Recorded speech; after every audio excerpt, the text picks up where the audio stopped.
Alofa lava and warm Pacific greetings, everyone. Thank you for joining us this morning. Really a privilege to be here together with the QuakeCoRE whānau. I counted a real blessing on this last Friday of September, the 9th month of 2022. To be surrounded by a lot of our QuakeCoRE whānau. And so just before I start and introduce our team, I'll just start us off with a lotu. Whawhitei te male ne awa noa mātou maua mātou te whesota ei ma le aingo le o QuakeCoRE. E whaasoa e fwoi manatu a wā fwoi se alumanga fwoi o le nei fwoi vaenga o NIUPATCH I lau suafa i o Yesu Kariso. Amen. Well, before I start, I thought I'll just have our team introduce themselves to you briefly. And then I will say a few opening words, I guess, introductions around what we're presenting today, and then I'll hand it over to them again to close us off. So if I can just invite our team, to introduce yourselves, that'll be much appreciated. I can go first. Alofa lava, everyone. My name is Petra Satele. I am a PhD student at Massey University and an assistant lecturer in the School of Psychology. And yeah, excited to be here today. Awesome. Thanks, Petra. Alofa lava, everybody. My name is Luani. I come from the College of Creative Arts. I'm also the designer for NIUPATCH. I am also a PhD candidate and a QuakeCoRE scholar. Hey, whawhitei lava team. And I'm Siautu Alefaio Tungia. I'm an associate professor of psychology here at Massey University within the College of Humanities and Social Sciences. And again, it's a real privilege and a blessing really to share with you our QuakeCoRE whānau, some of the work that we've been doing in terms of working and collaborating with our Pasifika communities. So just a little background for you all in terms of how we've come into QuakeCoRE. As a first responder in the tsunami in 2009, that was sort of my first foray into disaster space, and then having met Professor David Johnston from Joint Centre for Disaster Research, who's also one of the directors here in QuakeCoRE. That's kind of spanned over a decade now in terms of our connections and relationships. And I think if anyone perhaps maybe doesn't know, but for Pasifika communities, relationships are really important, and connections. So we operate on what I call like a wireless. Our communication frequency is called a wireless coconut wireless, whereby it's and as the coconut wireless is going, you can hear a helicopter. So yes, I'm tuning in from the mighty South Auckland, but don't worry, there are no ram raids happening at the moment up here. But just so you know, in terms of who we are as NIUPATCH, it stands, NIU is a baby coconut. So it's an acronym for Navigating in Unity, Pacific Approaches to Community Humanitarianism. And I think for me, being in the disaster space for over a decade now, it was really important that we understood the space in relation to who the communities are that we're working with, because what I found was there was a whole lot of great gold nuggets of information that's situated within disaster research, and especially in the areas of earthquake resilience, and a lot of you geoscientists have that. But when we try to translate that across to our Pacific communities, understanding what's front of mind for them first is really important, because trying to put food on your table when you have none is probably more, well, not probably, is more, is the way in first. So I'm going to let our team talk more about some of the projects that we've been doing and the rationale behind why we do this as a platform for collaborating with Pasifika communities. So I'll hand it over to Petra now, and she'll take it away from here. Whawhitei lava. Thank you, Siautu, and hi again, everyone. As Siautu mentioned, NIUPATCH, we're all about collaborating with Pacific communities and ensuring that information, especially around emergency preparedness and response, is accessible to them. So one way in which we do this is through our collaboration and relationship with Roscommon School. For those that don't know, Roscommon is a primary and intermediate school in South Auckland, in Mangirewa. And what's really special about Roscommon is that they have not only a high population of Pasifika students, but 3 bilingual units, so Te Reo, Tongan, and Samoan. So it's a really awesome opportunity for us to connect with not only the students, but the teachers, parents, the community. And so we have been able to go into their school for STEM days, and I know we have Brandy here with us. Brandy, we've collaborated with her and also with Devora to go in and get, I guess, just more awareness for the students around career options, even just, you know, QuakeCoRE has been able to, we've been able to bring in the shake tables. They have a 3D printer now, getting them, giving those opportunities that they usually wouldn't have. We only have to look around JCDR, look around QuakeCoRE to know that there are not many Pacific in these spaces. There are not enough Pacific people that are engineers and in the disaster space in any capacity. And so we feel really passionately about going into these spaces while, you know, the students are young, because so many of us as Pacific people, we just don't know what opportunities are out there, especially when we don't have a lot of role models to look to in these spaces. And so it's been really awesome to go into Roscommon. We're in there at least fortnightly, and to see the students and the teachers as well become more aware of what we do as NIUPATCH and QuakeCoRE as well. We have also been running our podcast out of there on urban resilience, and that's because of QuakeCoRE. So QuakeCoRe funded, you can see a bit of an image there of the podcast room.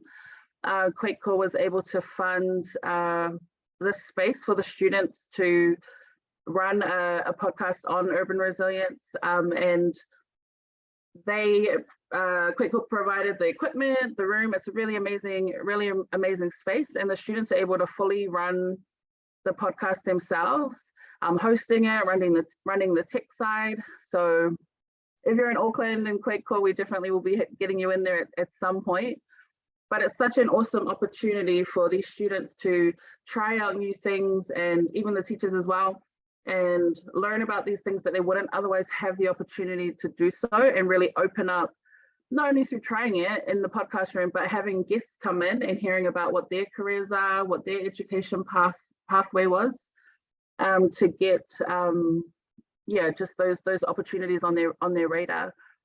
And the reason that we really value this collaboration with Roscommon and hope to collaborate with future schools and many more schools is because this is a way of getting this information into the community. Most of these students, or a lot of these students, will go home to intergenerational homes. So what our government or society may call overcrowding, we call intergenerational living.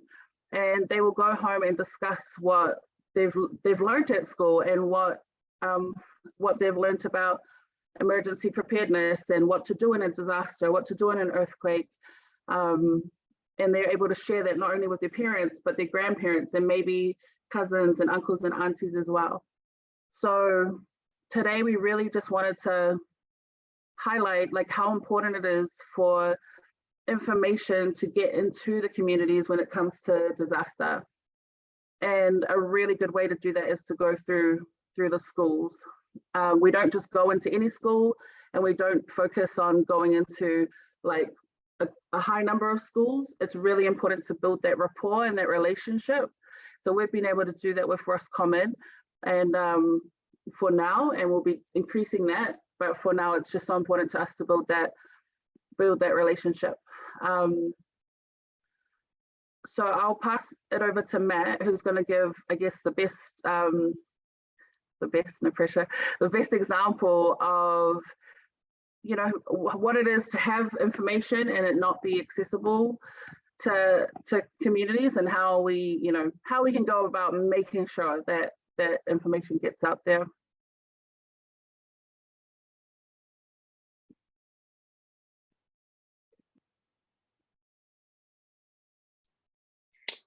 Thanks, Petra, for putting that pressure on me to go forward with this presentation. So yeah, talofa everybody. My name is Matt Luani, for those of you that missed the beginning. So this part of the presentation, I'm going to take you through, I guess, the process of how our team were able to navigate through helping with the volcano eruption that happened in Tonga earlier this year, in January. So yeah, in January 15th, just a quick background that the volcano eruption that happened in Tonga, which was catastrophic, and obviously a lot of the information's been out there already.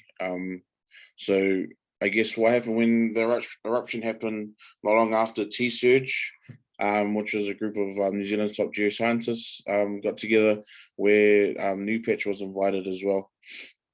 And from there, they were able to come together to see how best fitting it was to, I guess, help the nation of Tonga, and where and what can we do about it.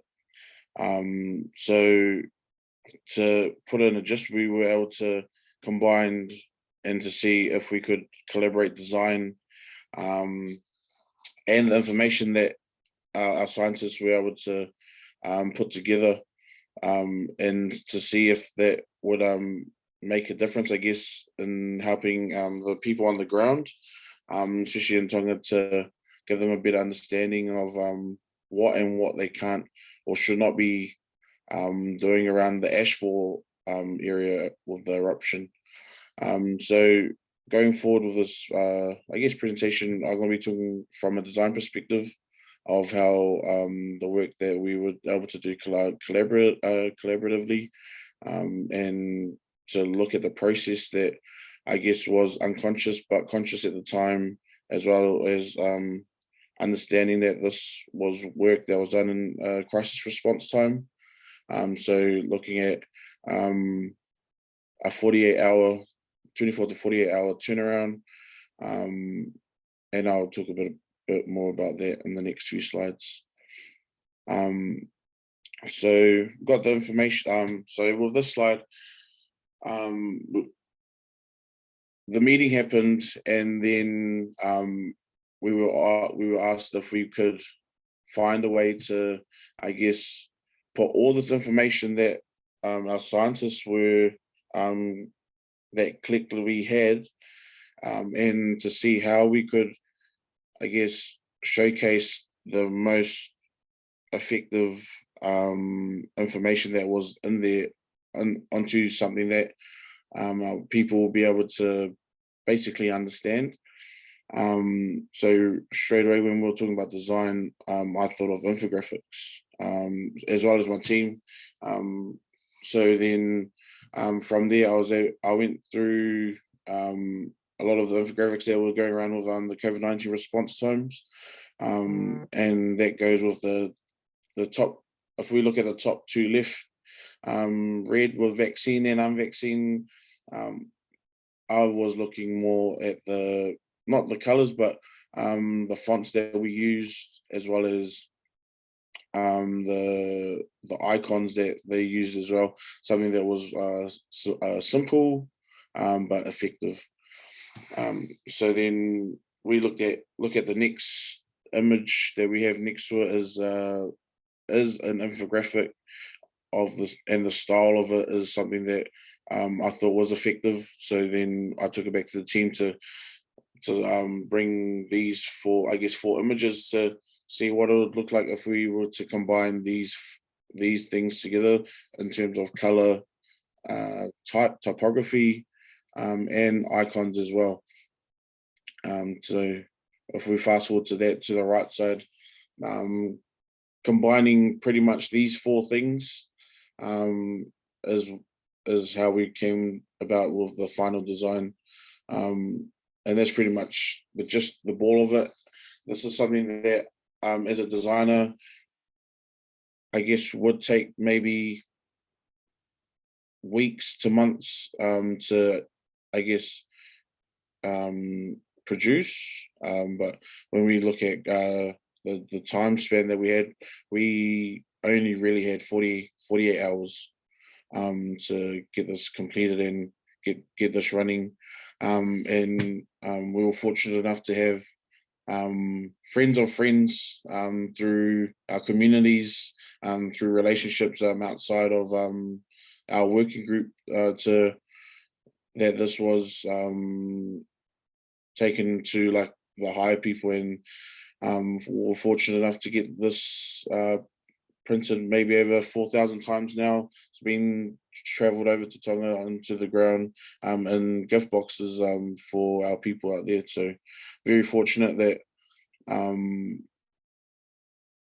we were able to come together and collaborate in such a short amount of time, and to help our people as well. What I also want to just touch base on was that even with the inspiration that we had in the final design that we came up with, that I was able to use a lot of this in my PhD research that I'm currently doing at the moment. So I've actually put this into what, from a design approach, what we call a double diamond. The process of how we came about was this is pretty much the overall original concept that a lot of us designers use, where we discover, define, develop, and deliver.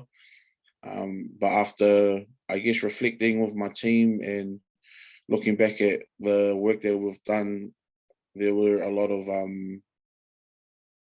there were actually more things that we could add into this double diamond, that the process we did was not necessarily straightforward, which is something that I'm looking into at the moment, where for those of you that know Talanoa, the word Talanoa is pretty much an open conversation, a conversation between peers, more like open conversation. So if we have the open conversation between our team, it was quite important to highlight this part, because without having to go back to a group that we all wanted like the same outcome, I guess the final design wouldn't have been where it would be at the moment. So we also have before the discovery, we also have purpose, and that's such a big thing for us, was that we were purposely led in this space, and before discovering it, we always got to remember that, as well as at the end where we reflecting on not just what we've done, but how we can build onto this for futures, and how we can build on this for our people as well.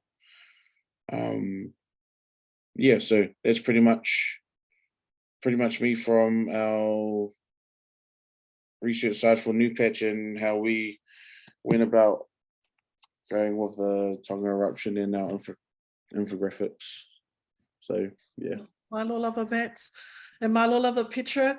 Really appreciate our team being on time, and see, we started a minute early, and so we finished a minute earlier. But I guess for us from NIUPATCH, the main I think the main genesis, or the seed that we attempt to sow across QuakeCoRE and into our communities and vice versa, is really relationships. and how we build those relationships with our communities and how those enable our communities to actually engage with, for example, earthquake science or earthquake engineering or design. And I think that interdisciplinary frameworks or interdisciplinary ways of working are really what is necessary, especially as we've seen not just a pandemic, but a pandemic within the natural hazards. So these compounding and complex disasters.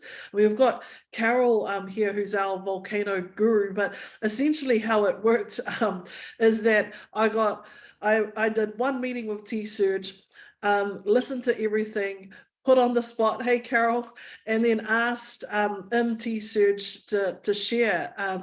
And I simply asked a question, all of this information is great, but of this information, what do you think is the most important to get across to our Pacific communities, especially the diaspora? Because I knew in that moment, the diaspora was mobilizing to send resources to families. And so I asked them simply, what's the most important information they think the diaspora should know? And, has it been translated?